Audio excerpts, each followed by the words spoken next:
lahat. Can you hear me loud and clear? Opo. Opo, Pastor. Ito po. Good evening. Okay, so tayo po ay muling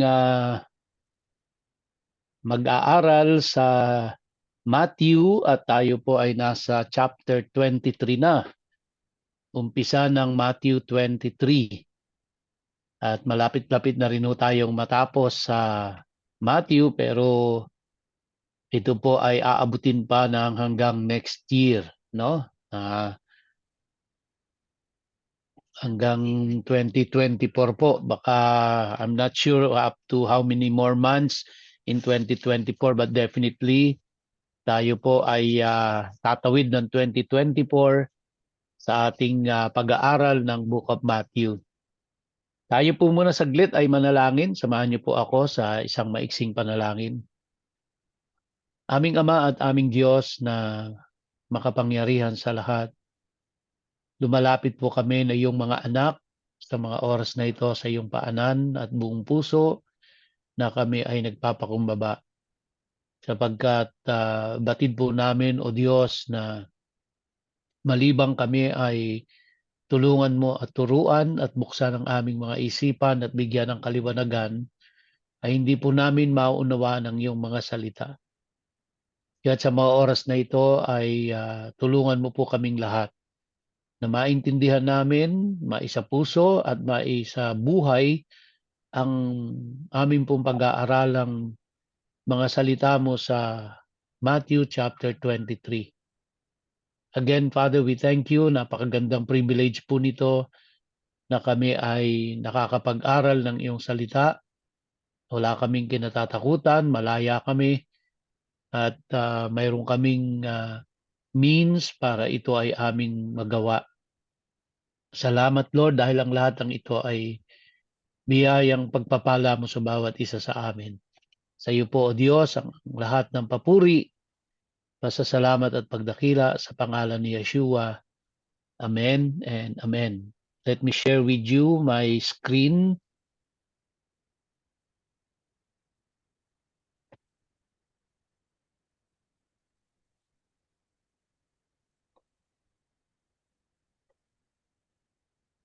Ayan. So, Matthew chapter 23. At uumpisahan po natin sa verse 1 ng chapter 23. Now, ito pong pag-aaralan natin ngayong gabi ay I would say madali po siyang intindihin pero mahirap i-practice at marami ang nagfe-fail dito.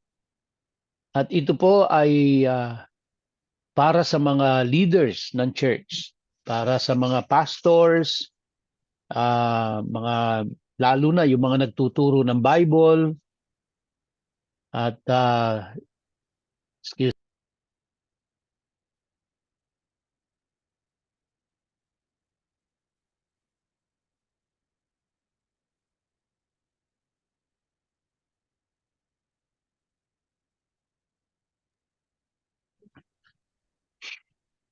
at hindi lamang po ito para sa mga leaders kundi para sa lahat ng mananampalataya.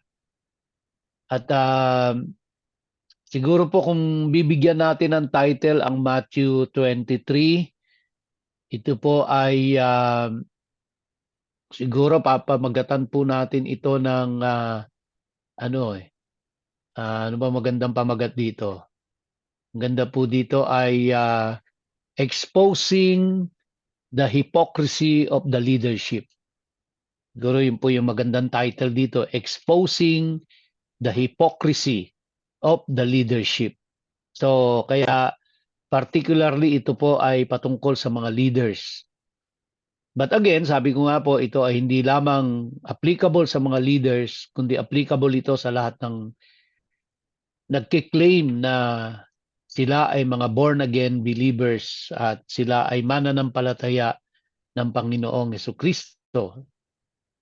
At lalong-lalo na po ito ay applicable sa mga tagapagturo katulad ng mga pastors, yung mga Bible study leaders, no? Yan po, no? So, sabi po dito po sa Matthew 23 ay medyo marami pong mga Bible teachers, mga theologians, scholars na nag-alangan sila kung ito ba ay talagang si Jesus Christ ito, no? O ito ay idinagdag lang ba ito ni Matthew? So kasi po doon sa tema parang hindi si Jesus Christ yung nandito po, no?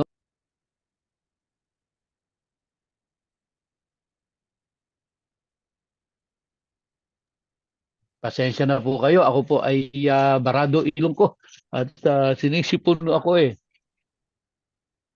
At medyo na-disturb ako.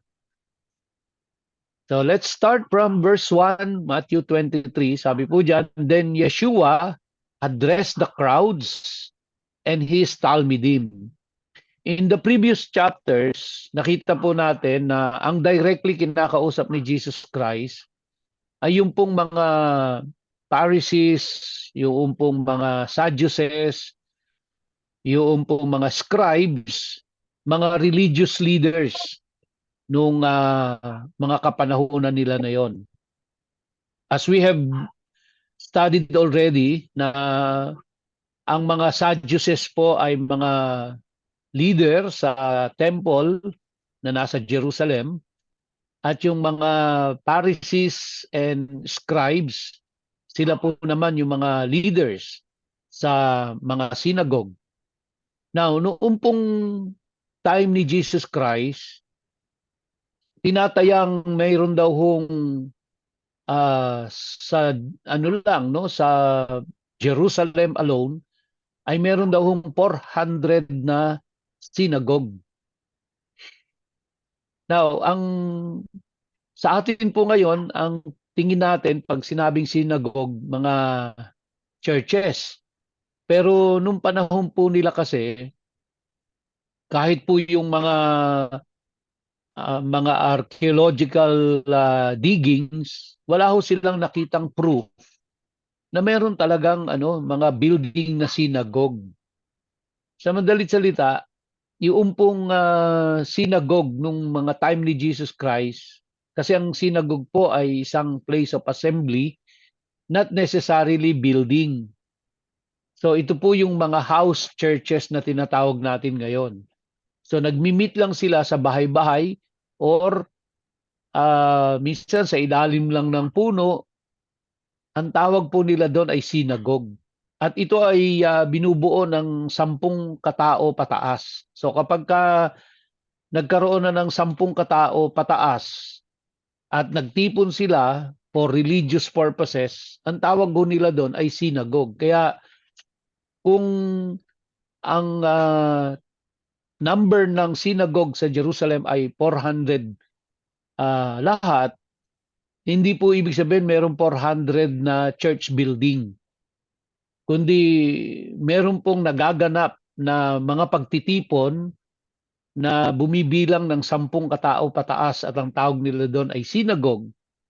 At ito ang dinadaluhan ng mga tao doon. Doon sila kumukuha ng instructions, doon sila kumukuha ng guidance. Kasi nung panahon po nila, walang separation ng church and state. Hindi ho katulad ng panahon natin ngayon, merong separation ng church and state. Nung panahon nila, ang pamamahala sa kanilang lipunan ay pinamumunuan ng mga religious leaders. Kaya sakop nila pati mga civil law, pati mga patakaran, no? Mga alituntunin sa kanilang bayan. And at the same time, sila din po ang tagapagturo when it comes to the teachings of God or yung kanilang Torah. So kaya si Jesus Christ, nakita ho natin in the past, na ang kanyang talagang tinuligsa ay yung mga leaders ng mga synagogues, yung mga leaders ng temple. Dahil nakita po natin na kaya niya ginawa yon dahil itong mga supposedly mga religious leaders na nagtuturo dapat sa mga tao at ginagabayan ng mga tao ay sila pa yung nagdudulot ng kalituhan at nagliligaw sa mga tao. Dahil mas itinuturo nila ang tradisyon kesa po sa Torah. So nangyayari po, sila ay nagko-quote ng verses sa Bible, and then pagkatapos nila mag-quote ng verses sa Bible, hindi naman yun talagang Torah ang tinuturo, kundi ang itinuturo ay yung kanilang tradisyon. Mas napangibabawan na ng kanilang mga tradisyon, yung mga ito ay mga nilikha lang ng tao na mga katuruan, at mas pinangibabaw nila ito kaysa dun sa Torah.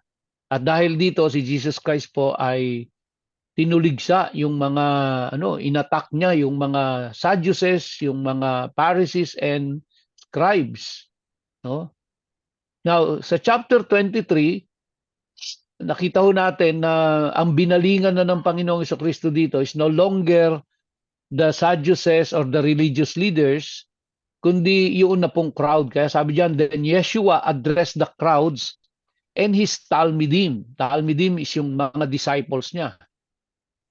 Sabi ni Jesus Christ, the Torah teachers and Pirushim, he said, sit in the seat of Moshe. So, ano ba itong, alam na ho natin kung sino yung mga Torah teachers at yung mga Pharisees, no? Alam na natin yung mga scribes, sila yung mga Torah teachers, and the Pharisees, yung mga Perushim. Sabi niya, sit in the seat of Moshe. At alam natin, yung Moshe is Moses. So ito ay isa rin sa mga pinagtalunan. Ano ba ibig sabihin nitong sit in the seat of Moses? So parang pag ipipicture natin, doon po sa synagogue ay merong seat, may upuan na kung tawagin nila ay upuan ni Moses. Ngunit sa mga pag-aaral po, sa mga pagsasaliksik, sa mga sa archaeology, wala ho talaga silang nakitang mga na talagang physical na upuan uh, na tinawag na upuan ni Moses. Kundi ito po ay isang expression patungkol doon sa mga leaders, kasi nga yung mga leaders sa synagogue at saka sa temple ay sila yung tagapagturo ng Torah. So kaya ang expression na silang mga tagapagturo ng Torah ay nakaupo sa upuan ni Moses. Pero pagdating po ng 3rd century, so kasi si Jesus Christ during the 1st century, 2nd century, ay wala po talagang physical na upuan. Pero pagdating po sa 3rd century, nagkaroon na ng mga synagogue na physical building. Hindi lang siya yung assembly ng 10 tao pataas, kundi may physical building na. Kumbaga sa atin ngayon, may physical church. At doon po, this was during the 3rd century na.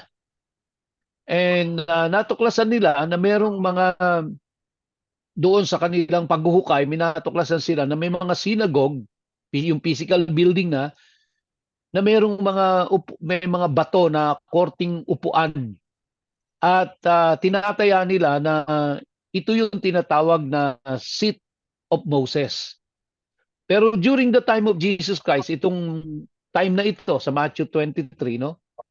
Itong nangyayari na ito, wala pa pong ganon na existing na totoong physical chair na may label na seat of Moses. So kaya during this time, sa panahon ni Jesus Christ, ang seat of Moses ay isang expression na kung saan ito ay nagsasabi at pumapatungkol doon sa mga Pharisees, sa mga Sadducees, doon sa mga scribes.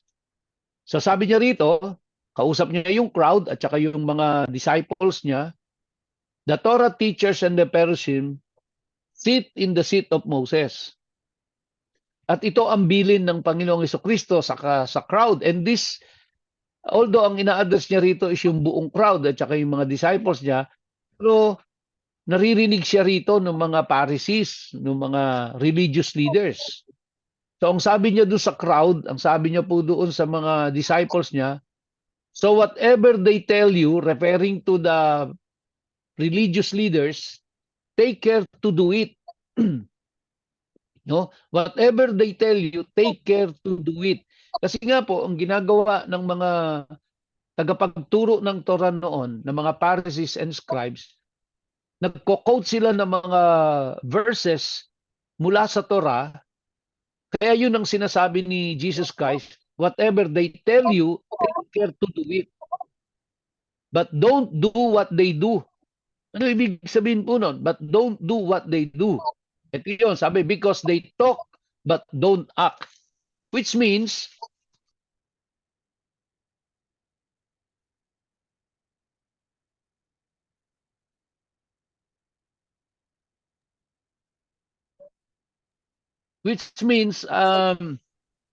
ito po mga Pharisees na ito, itong mga scribes na ito, itong mga Sadducees na ito, kumbaga po, ang galing ng pagtuturo nila, no? Ang galing ng kanilang pananalita, pero yung kino-quote nila mismo sa Bible na itinuturo nila, sila mismo hindi nila ginagawa.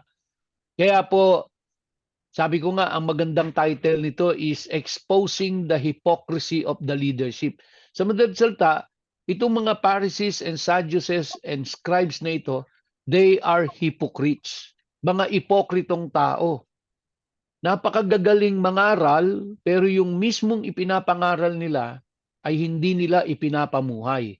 Kaya ang sabi ni Jesus Christ sa kanila, doon sa crowd at saka sa kanyang mga disciples, gawin nyo yung sinasabi nila, pero wag nyong gagawin yung ginagawa nila.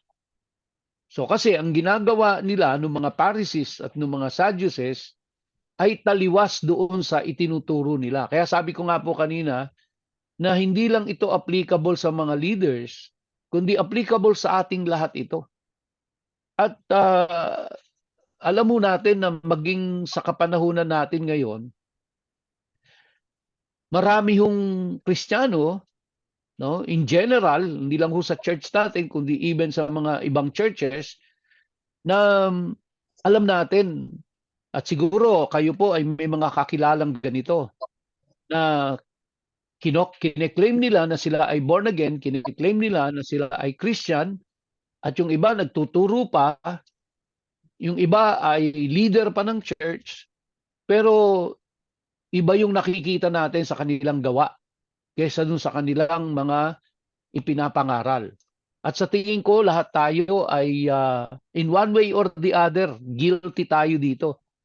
No? Lahat po tayo na ang galing nating mangaral, ang galing nating magturo, pero tayo mismo na tagapagturo at tagapangaral ay hindi natin ina-apply kung ano yung itinuturo natin. So somehow tayo rin po ay may bahid ng hypocrisy. Marahil hindi ho katulad ng level nitong mga Sadducees and scribes and Pharisees, pero at one point, no, ng buhay natin ay meron ho tayong, lahat ho tayo sa tingin ko guilty dito eh.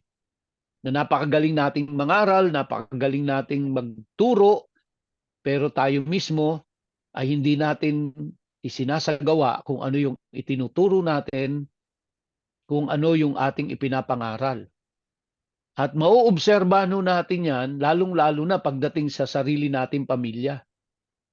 Kumbaga, sa ibang tao, ang galing natin, pero pagdating sa sarili nating pamilya, ay hindi natin ina-apply kung ano yung ating ipinapangaral buhat sa salita ng Diyos. Kaya ang sabi ng Panginoong Jesucristo sa kanyang mga disciples at dun sa crowd, gawin nyo kung ano yung sinasabi nila, kasi yung sinasabi nila ay hango sa Torah, pero wag niyong gawin kung ano yung ginagawa nila. Which means, wag niyong pamarisan itong mga leaders na ito dahil mga ipokrito ito. Yung mga Sadducees, yung mga Pharisees, and mga scribes. So masakit po yun para doon sa mga scribes na nakakarinig kay Jesus Christ. Kumbaga, hindi po magandang pakinggan para sa kanila yon. Sabi ni Jesus Christ doon sa crowd, sa disciples niya, they tie heavy loads unto people's shoulders, referring again to the religious leaders, no? They, the religious leaders, tie heavy loads unto people's shoulders, but won't lift a finger to help carry them. Again, this is an expression po na itong mga Pharisees and Sadducees and scribes na ito ay nagbibigay po ng pasanin doon sa mga tao. Ano pong pasanin yon? Tinignan natin, si Jesus Christ, ang itinuro ay ang Torah. Now, ang Torah po, pagka itinuro at ito ay ipinagawa, hindi siya heavy load. Hindi siya mabigat sundin. Ang mabigat dito, mabigat sundin, ay yung pong mga, yung mga traditions nila, yung idinagdag nila doon sa batas ni Moses. So yung po yung heavy loads na ipinatong nila doon sa mga tao. At yung mga heavy loads na ito ay yung pong tradisyon na napakahirap sundin. Na kumbaga sila mismo, yung mga Pharisees and Sadducees and scribes, sila mismo hindi nga nila magawa kung ano yung pinagagawa nila doon sa mga tao, kung ano yung ipinasusunod nila, kung ano yung ipinatutupad nila, sila mismo hindi, kasi mga dagdag na lang ho yun eh. Pero pag tinignan natin yung pong mismong law ni Moses, hindi po siya mabigat sundin. Hindi siya heavy loads para sa mga tao. At yun yung itinuturo ni Jesus Christ. So, ang nagpapabigat sa mga tao ay yung pong tradisyon na itinuturo ng mga scribes and Pharisees doon sa mga tao na sabi nga ni Jesus Christ, sila mismo hindi nila magawa eh. Sila mismo hindi nila ginagawa yung kanilang gustong ipagawa doon sa mga tao. Bakit ba nila ginagawa yon? In verse 5, everything they do is done to be seen by others. So kaya yun po, no? Kaya masasabi natin talagang punong-puno ng hypocrisy itong mga leader na ito. Ano po ang isang example na binigay ni Jesus Christ dito? Sabi, for they make their tefillin broad and their tzitzit long. Ano po yung tefillin? Yung tefillin po, kapag tinignan nyo yung mga Hudyo, kahit hanggang sa mga oras na ito, lalo na yung mga Orthodox Jew, meron po silang leather na box na nakadikit sa kanilang noo. Nakatali po yon. Tapos, merong leather na nakatali doon sa kanilang arm. Yun po yung tefillin. Ipinag-utos ng Diyos yun eh. Nasa Book of Numbers yun. Pinag-utos ng Diyos. Kasi doon po sa loob ng leather box na yon na nakalagay doon sa kanilang forehead, meron pong verse ng Torah doon. Meron pong scripture na nakapaloob doon. Tapos nilalagay nila sa forehead kasi nga para ito ay lagi nilang maalala, no, yung batas ng Diyos na para hindi nila makalimutan at ito ay lagi nilang maalala at masunod nila yon. And then yung isa po yung tzitzit or yung sitsit, no? Yung pong sitsit, ito yung inilalagay, kung nakita nyo po nung nagkaroon tayo ng dedication ng ating parking lot at nung ako po ay nag-anoint ng oil doon sa mga leaders, meron po akong nilagay sa balikat ko, yung suot-suot ko na prayer shawl. Yung apat na sulok noon, meron pong sitsit. At kung pagkamisa, nakita nyo po na meron akong nilalagay sa tagiliran ng aking pantalon, sitsit to yun. No? Yun ay sitsit. So, meron nung may kulay na, specified na kulay, white and blue. Tapos meron pong isang string doon na mahaba.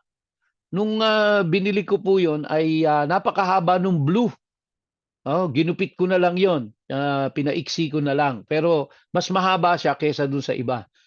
Nung panahon po ni Jesus Christ, ang ginagawa po nitong mga scribes and Pharisees na ito, ng mga Sadducees na ito, yung sit-sit na 'yon, pahabaan sila nung kulay blue. Kasi the longer na sit-sit po sila, yung blue na 'yon, parang ang tingin ng tao sa kanila mas banal sila, mas pious sila. Tapos yung tipilin na yan, kaya sabi diyan, broad, mas nilalakihan nila yon than the usual. So para mas punadong-punado, kaya makikita niyo po yun, nakatapal yung sa noo nila eh. Nakatali yon. Tapos yung sit-sit, pinapahaba nila talaga yun para punadong-punado. So yun po yung sinasabi ni Jesus Christ dito, na ginagawa nila yon, no, para mapansin sila, para mapuna sila.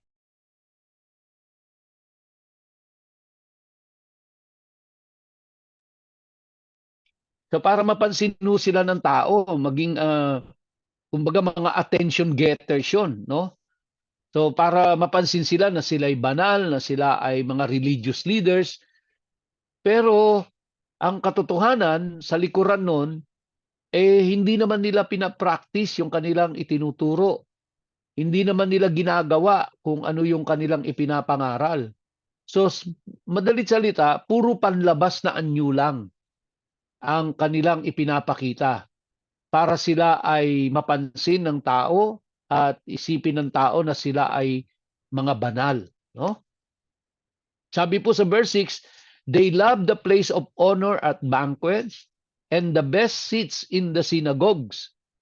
So, very clear naman po, no? Self-explanatory. Siyempre, pagdating nila sa mga handaan, gusto nila nandun sila sa place of honor. Kumbaga nasa presidential table ang gusto nila, at dapat nandoon sila sa pinaka mainam na upuan, no? Yun ang gusto nila. Bakit to? Kasi nga yun, puro panlabas na anyo ang kanilang ipinapakita. Verse 7, and they love being greeted deferentially in the marketplaces and being called rabbi. So, very clear, no? Talagang gusto nila tatawagin silang rabbi. Well, ang rabbi po, ang ibig sabihin ay master, teacher, no? Now, in verse 8, sabi diyan, by the way, even in public places, no, like yung mga palengke. So pag naglalakad sila doon, gusto nila na sila ay binabati ng kakaibang pagbati, at gusto nila tinatawag silang rabbi in public, no? So para pong sa mga pastor ngayon, no? Gusto nila tinatawag silang bishop, gusto nila tinatawag silang reverend, di ba? Gusto nila tinatawag silang pastor or senior pastor. So kasi meron nung ano yan meron talagang kabit na ano yan na honor. At kapag tinatawag ka ng ganon, di ba? Parang gustong-gusto mo. Kaya may mga tao po na yung mga takaw karangalan, di ba? Yung gusto tatawagin silang katulad po nung natatandaan ko nung matagal na panahon na, meron pong during graduation ng isang eskwelahan, yung dalawa pong pinuno ng nung school ay nagsitahan dahil sabi po nung isa, bakit ka nagsosot ng ganyan na gown, hindi ka naman doktor, no? Pang mga doktor yan, yung sa mga yung sa mga PhD, no? Hindi ka naman doktor, ba't mo sinusuot yan? Anong karapatan mo? Ako, na-earn ko to talaga, ikaw hindi. Ito po ang nag-uusap po dito, yung mga matatanda na to, mga head ng school, no? Mga senior citizen na ho ito na nagsusumbatan during graduation dahil pinuna po yung isang head na bakit siya nagpapanggap na doktor, hindi naman siya doktor, no? Na nagpapanggap siyang may PhD siya, wala naman siyang PhD. So ganun po, no? Yung iba naman po ay nabigyan ng title na doktor dahil honorary degree, hindi naman talaga na-earn. Gustong-gusto nila tatawagin silang doktor.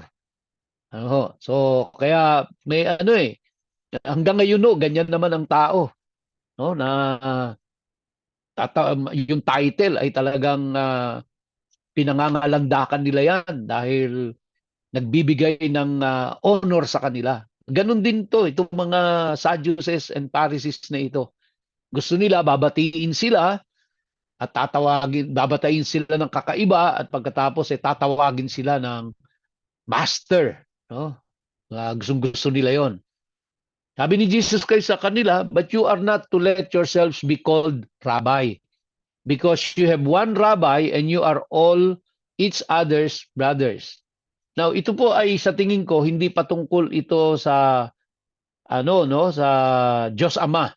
Yung sinabi po dito na but you are not to let yourselves be called rabbi because you have one rabbi, no? Yung pong one rabbi na yon does not pertain sa Diyos Ama dahil hindi po kahit kailan tinawag ang Diyos Ama na rabbi, no? Na mga ano. Now, dito hindi rin po patungkol ito kay Jesus Christ. Hindi niya pinapatungkol ito sa kanya na ako lang ang inyong rabbi. Hindi rin po dahil pag tiningnan natin sa buong Gospels, no, kahit kailan hindi itinaas ni Jesus Christ ang kanyang sarili. Kaya